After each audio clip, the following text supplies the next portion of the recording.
Operasi tangkap tangan atau OTT terhadap kepala daerah kembali terjadi. Kali ini, Komisi Pemberantasan Korupsi menangkap Bupati Pekalongan, Fadia Arafik, melalui operasi tangkap tangan di Semarang, Jawa Tengah pada Selasa 3 Maret. Setelah menemukan alat bukti yang cukup, KPK menetapkan Bupati Pekalongan, Fadia Arafik sebagai tersangka kasus dugaan korupsi pengadaan barang dan jasa di lingkungan Pemkab Pekalongan. Deputi Penindakan dan Eksekusi KPK Asep Guntur Rahayu mengungkapkan, peristiwa ini bermula saat suami Fadia, Mihtarudin Ashraf Abu, yang juga anggota DPR RI, dan anaknya, Muhammad Sabik Ashraf, yang juga anggota DPRD Pekalongan, membuat perusahaan PT Raja Nusantara Berjaya. KPK mengungkap perusahaan itu menerima total 46 miliar rupiah dari kontrak dengan Pemkab Pekalongan. Dari 46 miliar rupiah itu, 19 miliar rupiah dinikmati oleh keluarga Bupati. Dalam pemeriksaan intensif yang dilakukan, FAR menerangkan bahwa dirinya berlatar belakang sebagai musisi, ya bukan seorang birokrat. Ini yang disampaikan oleh saudari FAR. Serta dengan demikian, saudara FAR tidak memahami hukum dan tata kelola pemerintahan daerah. FAR mengaku urusan teknis birokrasi diserahkan kepada sekretaris daerah, sementara dirinya lebih banyak menjalankan fungsi seremonial di lingkungan Kabupaten Pekalongan. Itu yang disampaikan oleh saudari FAR pada saat memberikan keterangan. Hal ini tentunya bertentangan dengan asas presumptio aures de iure, teori fiksi hukum. Terlebih FAR adalah seorang bupati atau penyelenggara negara selama 2 periode, serta 1 kali menjabat sebagai wakil bupati periode 2011-2016. Bupati Pekalongan, Fadia Arafik, tersangka korupsi pengadaan barang dan jasa, membantah dirinya terjerat OTT KPK. Fadia bahkan bilang dirinya ditangkap saat tengah bersama Gubernur Jawa Tengah di Semarang. Fadia juga bilang tak terlibat apapun soal pengadaan barang dan jasa, namun Bupati bilang perusahaan itu milik keluarganya. Penangkapan saya, mereka menggerebek ke rumah, saya sedang sama Pak Gubernur Jawa Tengah. Jadi saya tidak ada OTT apapun, barang serupiah pun, demi Allah nggak ada. Ibu bersama Gubernur Jawa Tengah membahas apa, Ibu? Nggak membahas izin bahwa saya besok nggak bisa hadir acara MBG gitu. MBG? Ibu ikut proyek dalam pengadaan PBJ juga, Bu, ya? Perusahaannya, Bu? Enggak, saya tidak ikut, Mbak. Itu apa itu? Ya. Bukan, itu bukan punya saya nggak pernah ikut. Itu perusahaan siapa, Bu? Itu perusahaan dari keluarga, bukan saya. Wakil Bupati Pekalongan, Sukirman, memastikan pelayanan pemerintahan berjalan normal usai KPK melakukan OTT Bupati Pekalongan, Fadia Arafik. Sukirman menyebut ruangan Bupati hingga sejumlah ruangan di kantor Setda tidak dapat digunakan lantaran masih disegel KPK. Begitupun aset mobil mewah milik Bupati Fadia yang disegel KPK dan masih terparkir di pendopo rumah dinas Bupati. Masih berjalan dengan baik di bidang kesehatan, di bidang pendidikan, di pasar-pasar, UKM, UMKM, dan seterusnya, perizinan dan seterusnya masih berjalan dengan baik. Seperti biasa, kami secara otomatis selalu berbagi tugas, saya khususnya dengan Ibu Bupati. Bila satu berhalangan, satu mengerjakan yang lain. Pasca OTT KPK, ruang kantor Bupati Fadia Arafik, ruang Sekretaris Daerah Yulian Akbar, dan sejumlah ruang kepala dinas disegel KPK. Sejumlah aset mobil mewah milik Bupati Fadia di pendopo rumah dinas juga tak luput disegel KPK. Tim Liputan Kompas TV.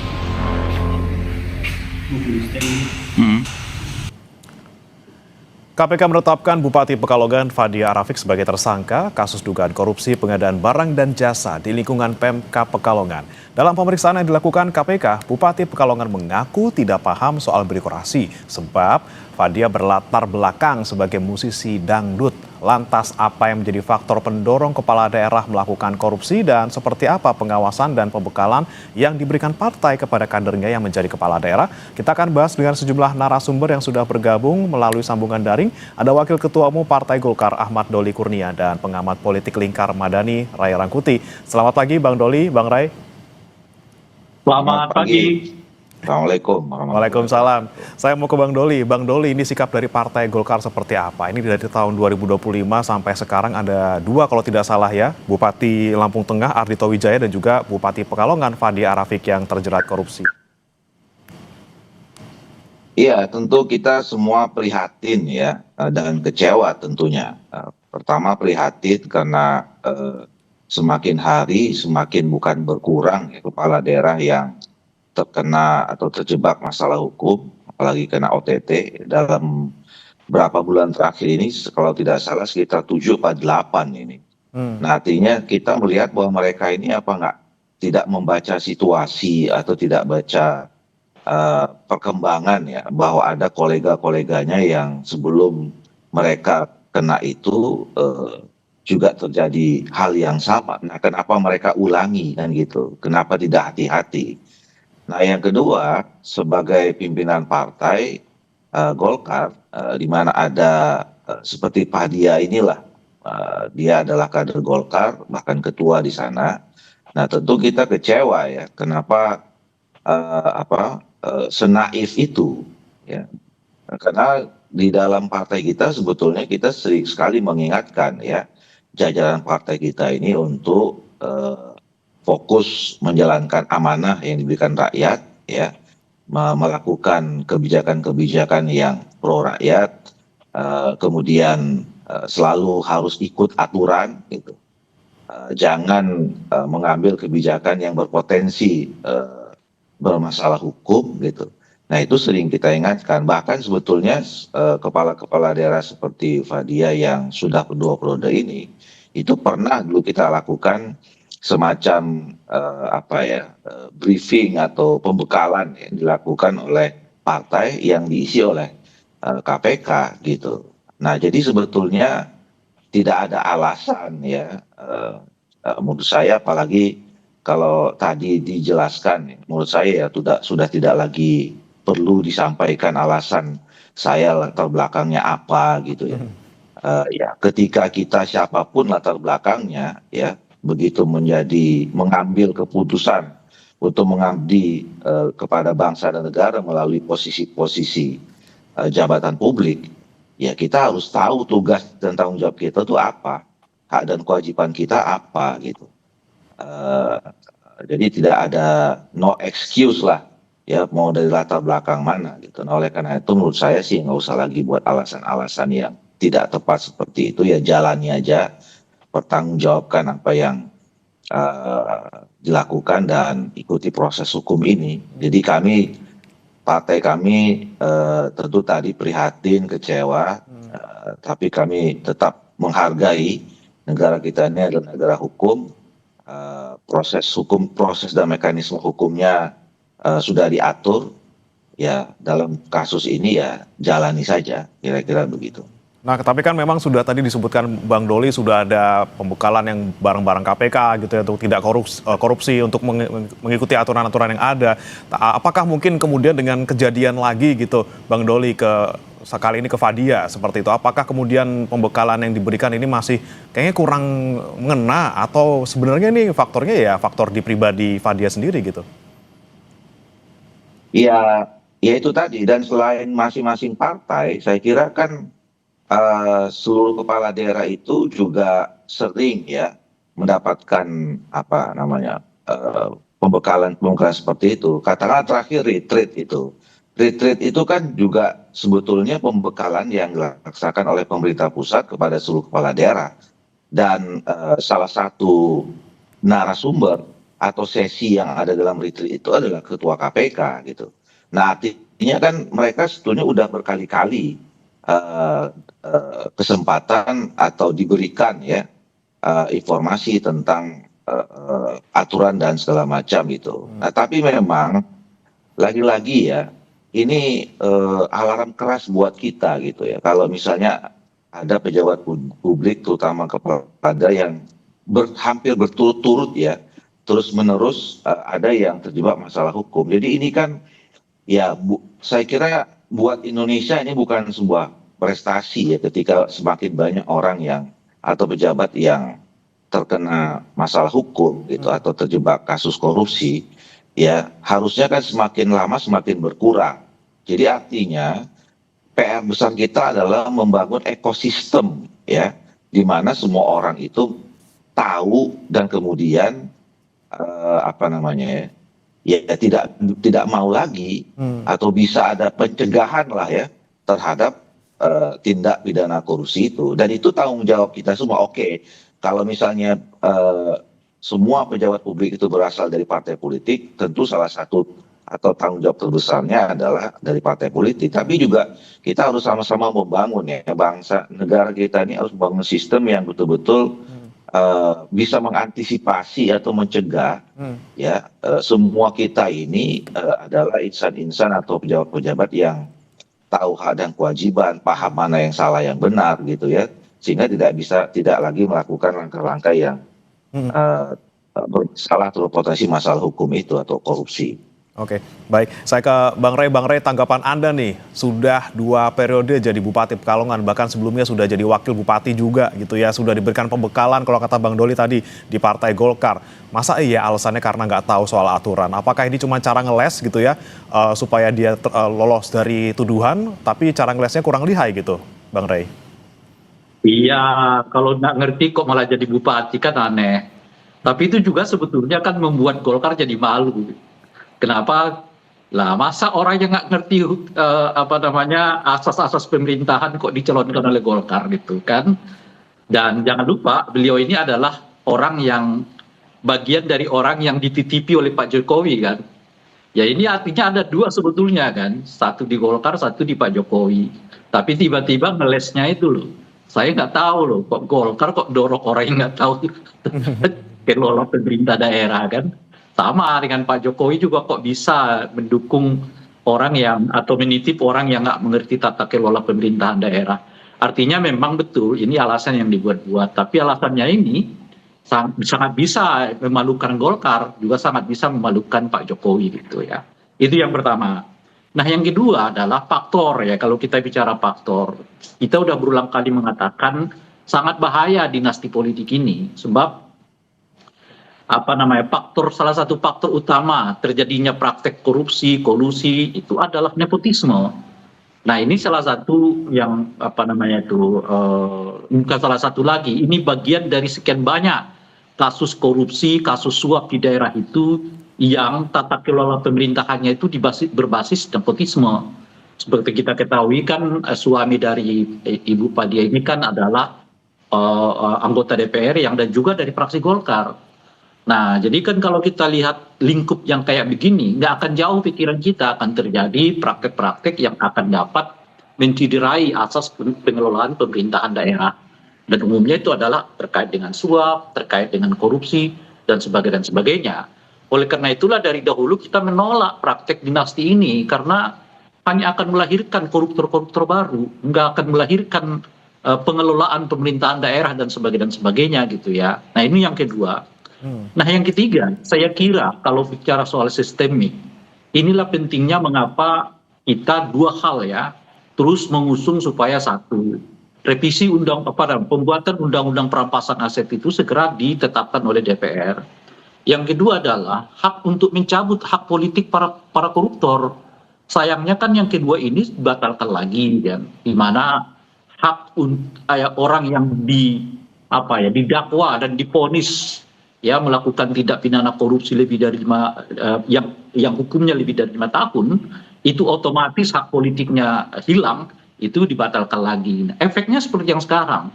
Saya kira kalau dilihat dari masifnya ya praktek korupsi kolusi dengan modus yang sebetulnya nggak ada yang baru modusnya gitu. Modusnya ini kan kalau kita lihat sekarang berpusat di soal bagaimana keluarga dilibatkan mengurus urusan yang berhubungan dengan APBD kan. Yang kedua adalah mengambil keuntungan dari proses seleksi di semua lapisan yang berhubungan dengan aparat pejabat daerah gitu. Jadi modusnya kelihatan dari situ sekarang. Korupsinya dari pelibatan keluarga di dalam bisnis APBD. Yang kedua adalah menerima bagian dari meloloskan orang per orang untuk masuk di dalam jabatan di daerah gitu. Nah, kalau dilihat dan mengapa ini terus berulang padahal sudah ratusan kepala daerah yang ditangkap oleh KPK, sederhana. Karena menurut saya bagi para koruptor ya sekarang ini nggak terlalu menakutkan masuk penjara itu gitu. Apalagi sanksinya cuma 5 tahun, 6 tahun gitu. Nah, oleh karena itu saya kira akan berulang terus, nggak akan selalu menakutkan mereka. Kan kita udah lihat banyak sekali mantan napi koruptor yang kembali ke politik, diterima oleh partai, didudukkan dengan sangat mulia lagi oleh partai, bahkan ada yang juga mendirikan partai politik, ada yang ikut terlibat dalam pengurus partai politik di jabatan-jabatan yang sangat prestisius gitu. Nggak ada efeknya sama sekali. Biarlah 5 tahun, 6 tahun, 7 tahun kita nyantri dulu di KPK, habis itu kan tetap menjadi orang terhormat gitu. Nah, oleh karena itu saya kira ya ada 2 hal yang sangat penting untuk membuat para calon koruptor ini gitu ya, atau koruptor-koruptor itu. Pertama adalah mereka dimiskinkan melalui undang-undang perampasan aset. Yang kedua, hak politik mereka dicabut gitu. Kalau yang 2 ini kita nggak lakukan, kita akan siklusnya akan begini-begini aja, tangkap ya, masukkan penjara, ribut sebentar, tangkap lagi, masukkan penjara, ribut sebentar, tapi tidak menyelesaikan akar masalah yang paling fundamental, yaitu soal pemiskinan dan juga soal pencabutan hak politik mereka gitu. Oke, bicara soal hak politik ini kan tentunya juga tidak lepas dari partai politik, Bang Doli. Tadi terkait dengan nepotisme yang mungkin menjadi akar permasalahan dari korupsi yang mungkin sering terjadi menjerat kepala daerah. Bagaimana kemudian Partai Golkar menyikapinya? Apakah kemudian dengan memperbaiki sistem perekrutan maupun juga pencalonan kader yang ada di partai sendiri? Iya, tentu ini buat partai kami, Partai Golkar, pukulan ya. Beberapa kali terakhir ini ada yang Partai Golkar yang tersangkut masalah yang hampir sama kira-kira gitu ya.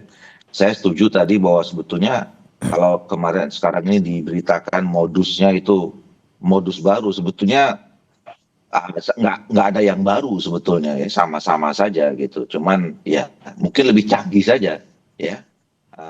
Nah, yang kedua untuk kali ini kan ada kemungkinan juga melibatkan ya keluarganya yang juga anggota DPR RI dari fraksi kami gitu. Nah, jadi ini pukulan sekaligus ya pelajaran lah ya buat kami Partai Golkar untuk kemudian ke depan harus lebih berhati-hati lagi dalam menseleksi.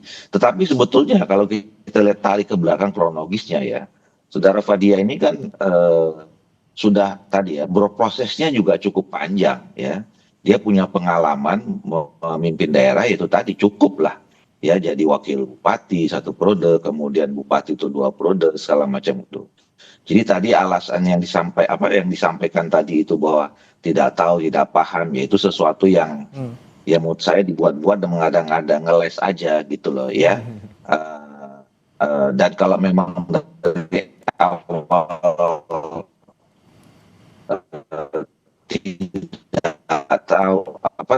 tidak tahu ya tentu kan proses perjalanan pemerintah di sana pasti terganggu. Terus ini ya pemerintah di sana kan selama ini berjalan cukup baik juga gitu ya. Nah, jadi itu 2 hal yang berbeda.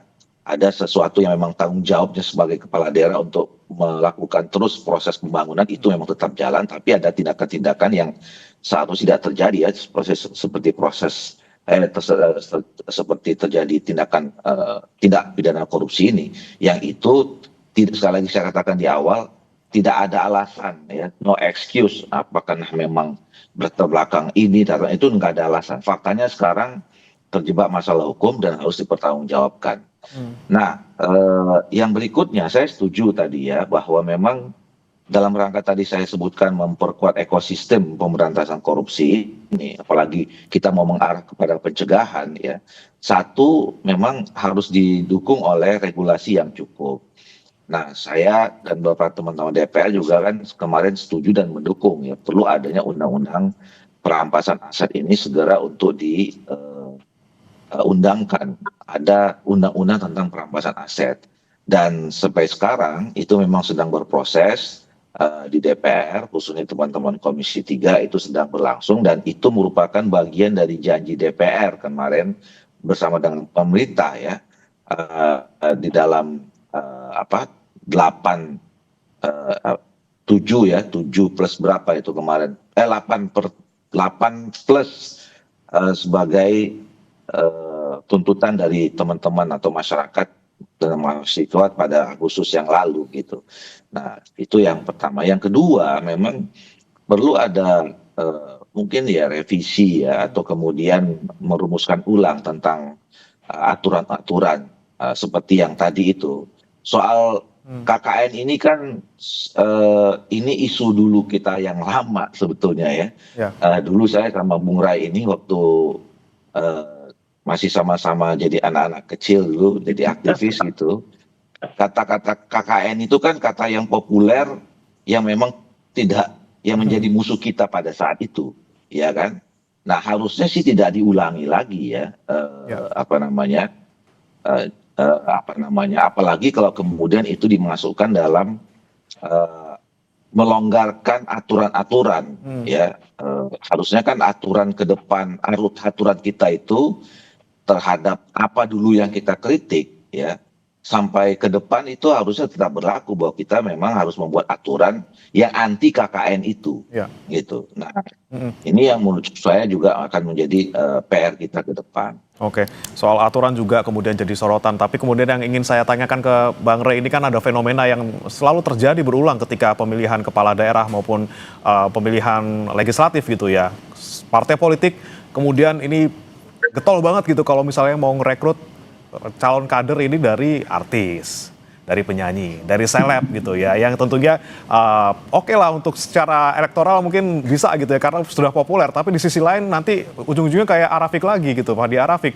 Saya nggak ngerti apa-apa soalnya saya penyanyi dangdut. Nah, ini bagaimana kemudian menyeimbangkan antara ingin menarik suara dengan yaitu kompetensi dan juga mungkin pengetahuan dia soal politik? Saya ini sebetulnya agak tidak terlalu senang kalau berbicara segala sesuatu harus mengubah aturan dulu, buat aturan dulu dan sebagainya gitu. Seolah-olah kalau tanpa aturan segala hal nggak bisa kita lakukan gitu. Nah, maksud saya begini, saya merasa nggak perlu lagi aturan untuk mengatakan bahwa orang yang tidak terlalu cakap di dalam satu kegiatan itu dilibatkan dalam kegiatan itu. Orang yang benar-benar pemula gitu. Dan saya kira juga nggak perlu lagi aturan untuk mengatakan kalau orang mau menempati posisi tertentu di Republik ini, mereka harus melalui proses gitu. Nah, oleh karena itu seleksi yang seperti itu mestinya terjadi di partai politik.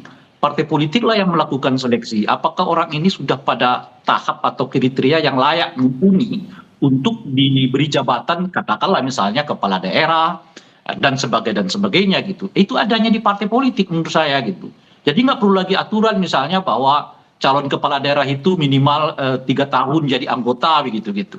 Nah, terlalu rigid. Nah, harus ada kesadaran kolektif yang digerakkan oleh moralitas berbangsa dan bernegara bahwa orang ini memang sudah patut layak untuk duduk di jabatan-jabatan publik. Nah, seleksinya itu ada di partai.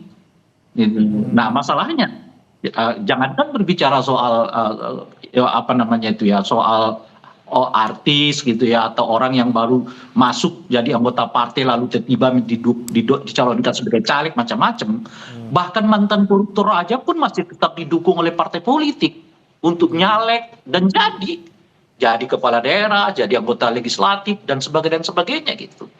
Nah, selama kebaikan-kebaikan moral ya, kebaikan-kebaikan reformatif nggak terjadi di dalam partai, sementara kekuasaan mereka begitu luas di dalam politik ini, yaitu yang saya sebut tadi, kita hanya akan mengulang-ulang peristiwa yang sama. Nggak sulit untuk menyelesaikannya. Kalau semuanya bergantung kepada aturan, kita bisa jadi overdosis aturan. Tapi kan kita tahu overdosis aturan juga nggak terlalu baik ya bagi sebuah negara yang demokratik. Negara yang sehat itu kan tidak mendasarkan dirinya pada banyaknya aturan gitu loh. Negara demokrasi yang sehat itu mendasarkan dirinya pada kesadaran moral, kesadaran etik. Apa kesadaran moral, kesadaran etik itu? Ia berpikir tentang apa yang terbaik yang ia berikan, yang bisa ia berikan kepada bangsa dan negara gitu. Nah, ini menurut saya yang kita hilang di partai-partai politik. Orang masuk partai itu bisa mengubah dengan sangat cepat perilaku orang.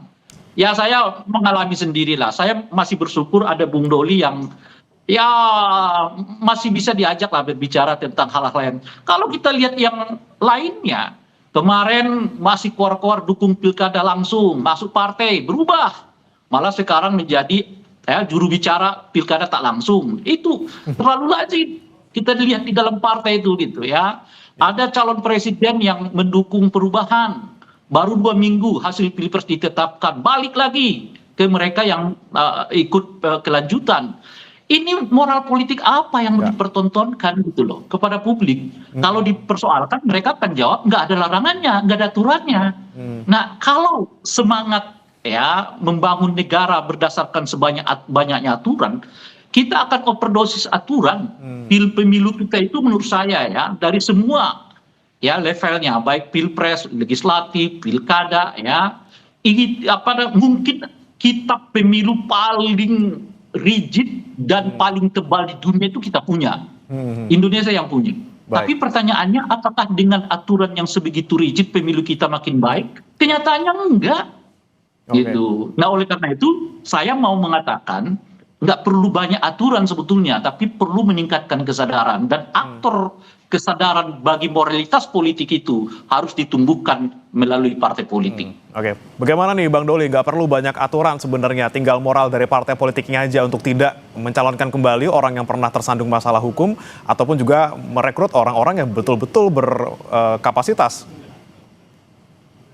Iya, saya menilai tetap aturan itu penting ya, bahwa dan kemudian memang tidak perlu sampai over aturan, karena memang aturan itulah yang kemudian kita harapkan bisa terbangun sistem yang dalam tanda petik bisa memaksa satu habitat, satu lingkungan untuk bisa menegakkan aturan itu ya. Nah contoh tadi misalnya kan kita belum punya peraturan tentang bagaimana negara atau aparat hukum bisa kemudian mengambil ya aset orang yang diduga itu bukan haknya gitu. Nah dengan undang-undang perampasan aset gitu misalnya. Jadi kan kita tetap perlu aturan itu. Nah memang betul harus ada, persoalannya kemudian adalah ketika ada aturan yang membuat tidak itu kan karena kita tidak konsisten terhadap aturan itu. Jadi problemnya law enforcement, artinya kita bisa menganggap aturan itu ya bisa kita negosiasikan atau bisa kita tafsirkan lain dan seterusnya. Itu yang juga menjadi problem. Jadi law penting, aturan penting gitu ya, dan tidak memang perlu ada over law gitu, over regulation. Nah, tapi juga law enforcement-nya penting. Nah, ini juga menurut saya yang jadi penting. Satu. Yang kedua, soal rekrutmen ya. Kita ambil contoh misalnya Fadia. Kami lah misalnya di Partai Golkar, ya berusaha untuk selektif mungkin. Kami juga tidak terlalu selalu memaksakan diri misalnya, tadi ya kalau di awal pertanyaannya soal teman-teman artis gitu ya, yang kita hanya menganggap popularitasnya saja. Nah, relatif kalau kami di Partai Golkar ini itu ya karena stoknya agak banyak gitu ya, jadi seleksinya juga ini. Karena contohnya si Fadia ini, saya terus terang saja dulu waktu saudara Fadia dicalonkan, saya tidak tahu, tidak dapat informasi yang banyak bahwa saya baru tahu nih bahwa beliau adalah artis dangdut. Yang saya tahu, yang kami tahu, beliau anaknya almarhum Arafiq, keluarga musisi. Nah waktu itu kan beliau diajak sama bupati yang lama itu menjadi wakil bupati, dan selama jadi wakil bupati ya kita lihat performasnya di dalam melaksanakan tanggung jawabnya sebagai wakil bupati di dalam pemerintahan itu cukup baik. Dan kemudian waktu itu pada saat kita mau mencalonkan saudara Fadia, ya kita lihat dulu kan semua kan survei dan segala macam respon publik seperti apa, cukup bagus ya. Nah kita calonkan gitu. Jadi artinya itu tadi saya katakan ini dua hal yang berbeda. Satu soal performance sebagai atau skill ya, sebagai pejabat publik yang diberi tanggung jawab untuk melaksanakan sebuah pemerintahan. Itu mungkin itu bisa baik, dan semua saya kira kita bisa cek nanti satu-satu ya, kepala-kepala daerah saja, misal contohnya yang Ya. terkena kasus korupsi ini, itu coba cek, bisa jadi proses perjalanan tanggung jawabnya sebagai kepala daerah dan pemerintahan itu memang diurus dengan baik. Tapi sisi yang lain, untuk menjalankan semua pemerintahan itu menjaga kinerja yang baik itu nggak cukup, harus dibantu dengan soal integritas yang juga tinggi, ya. Sehingga memang mereka selain bisa menjalankan tanggung jawabnya sebagai kepala daerah, tapi juga punya integritas dan moralitas yang bagus, sehingga tidak terjebak atau tergoda untuk melakukan praktek-praktek yang tidak benar seperti korupsi ini. Kita kira begitu. Baik. Saya terakhir nih ke Bang Rey sebelum kita tutup. Bang Rey, mungkin selain tadi faktor soal nepotisme, kemudian juga soal hukum kita yang mungkin kurang bikin jera untuk para kepala daerah untuk tidak korupsi lagi, ada jugakah kemudian faktor-faktor misalnya mengembalikan biaya politik yang sudah dikeluarkan selama dia mencalonkan diri, dan bagaimana kemudian seharusnya hal ini bisa diantisipasi dan juga bisa jadi perhatian oleh partai politik?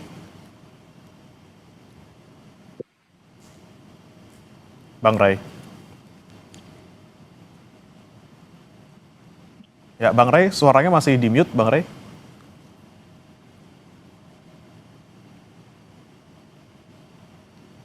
Ya, Bang Rey, bisa dinyalakan, Bang Rey? Ya. Baik, sepertinya masih dimatikan. Saya terakhir mungkin ke Bang Doli dulu. Bang Doli, kemudian apa yang kemudian bisa Anda pastikan lagi nih, Bang Rey, jangan sampai kader-kader partai politik terutama juga dari Golkar nanti kena lagi gitu. Mungkin edukasi sudah dilakukan, kemudian pengawasan juga sudah dilakukan. Apa yang kemudian bisa dipastikan lagi oleh partai Golkar khususnya agar kedepannya tidak ada lagi nih kader-kader partai politik dari Golkar yang terjerat korupsi? Ya, kita sebetulnya terus-menerus ya mengingatkan, kemudian memberikan informasi, kemudian pemutaran gitu ya terhadap seluruh kader kita, untuk apalagi dengan terakhir ini kan beruntun ini ya, beruntun, dan saya kira memang ya kita makin hari pimpinan partai seluruhnya termasuk kami Partai Golkar ya harus betul-betul alert ya, terus memasang mata telinga gitu untuk kemudian memonitor seluruh jajaran partai kita supaya memang tidak akan ada lagi ke depan yang terjebak dengan hal yang sama gitu. Ini kan ya tadi itu mungkin ya, ini saya waktu itu tadi melanjutkan apa yang disampaikan oleh Bu Rai ya. Ya jadi mungkin tidak ada lagi rasa takut ya buat mereka ya, karena ya mungkin teman-temannya sudah banyak gitu ya, nanti juga pasti ketemu teman-teman lagi. Nah ini kan bahaya gitu sebetulnya buat kita yang mengaku sebagai negara hukum, ketika semua orang sudah merasa tidak ada ketakutan lagi untuk melakukan tindak pidana korupsi, karena mungkin tadi ya satu aturannya yang mengatur soal itu memberikan sanksi mungkin kurang kurang keras gitu ya, sehingga tidak ditakui lagi. Yang kedua ya semakin masif, jadi kan orang juga mungkin merasa tidak lagi ada persoalan pertanggungjawaban moral kepada masyarakat kita, karena masyarakat melihat bahwa ini sudah banyak orang melakukan hal yang sama, jadi menjadi sesuatu yang biasa saja gitu. Ini yang bahaya menurut saya. Itu yang saya katakan tadi, alarm kuat buat kita semuanya, bahwa ini persoalan yang sangat serius buat bangsa kita gitu. Baik, terakhir singkat saja Bang Doli, sudah masuk kami Bang Rey sudah bisa mendengar dan sudah bisa terdengar suaranya, mungkin coba cek audio lagi Bang Rey. Oke, sepertinya Bosnya. Oh iya, sepertinya Udah tuh. Sudah. Halo. Oke, Bang Rey, singkat saja Bang Rey. Bang Rey, singkat saja. Ini mungkin terakhir, kemudian bagaimana kita bisa memutus mata rantai pejabat daerah yang korupsi, sudah ada 8 selama tahun 2025 sampai 2026. Apa yang bisa kita lakukan sekarang konkretnya? mengoptimalkan pengawasan terhadap dana kampanye. Inilah salah satu yang menurut saya agak lemah kita lakukan. Oleh karena itu saya punya usul ke depan ini mungkin dana kampanye itu langsung diserahkan ke KPK.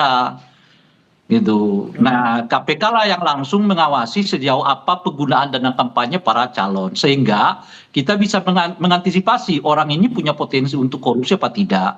Nah, yang kedua pengawasan terkait dengan praktek politik uang. Sayangnya Bawaslu kita nggak terlalu optimal bekerja pada wilayah ini. Dan oleh karena itulah saya juga merasa Bawaslu kita ini perlu direformasi, Bung Dol. Jadi nggak perlu kita memiliki Bawaslu yang sedemikian gede, besar, terstruktur. Tapi kalau terkait dengan politik uang, kinerjanya sangat lemah. Mereka hanya mengatur soal administrasi, mengurusi hal administrasi, tapi nggak masuk ke isu-isu yang sangat substantif. Bagaimana dana kampanyenya, bagaimana praktek penggunaan dana kampanye, bagaimana praktek politik uang dan sebagainya. Sebab aturan praktek politik uang itu sudah sangat terang benderang di dalam undang-undang kita, tapi seringkali itu kemudian justru jadi alasan untuk tidak terjadi permasalahan terkait dengan praktek politik uang. Nah ini semua sangat tergantung pada visi daripada Bawaslu-nya. Kalau Bawaslu-nya seperti sekarang nggak bisa optimal dalam kerangka ya memberantas penyakit paling fundamental dalam pemilu. Satu, manipulasi suara. Kedua adalah praktek politik uang. Yang ketiga adalah penggunaan kekerasan dan hoax. Yang keempat adalah daftar pemilih. Yang ngapain kita bentuk Bawaslu yang sedemikian gede gitu loh. Bagus aja kita buat panitia ad hoc lah, satgas gitu, satgas anti politik uang, satgas anti pembelian suara, manipulasi suara, daripada membuat badan Bawaslu yang sedemikian besar tapi tidak mampu ya melakukan pemberantasan terhadap praktek politik uang itu. Baik, berarti dari hulu, tengah, dan juga hilir. Dari hulu mulai dari perekrutan, pencalonan di partai politik, kemudian ketika pemilihan di kampanye, pengawasannya harus diperketat.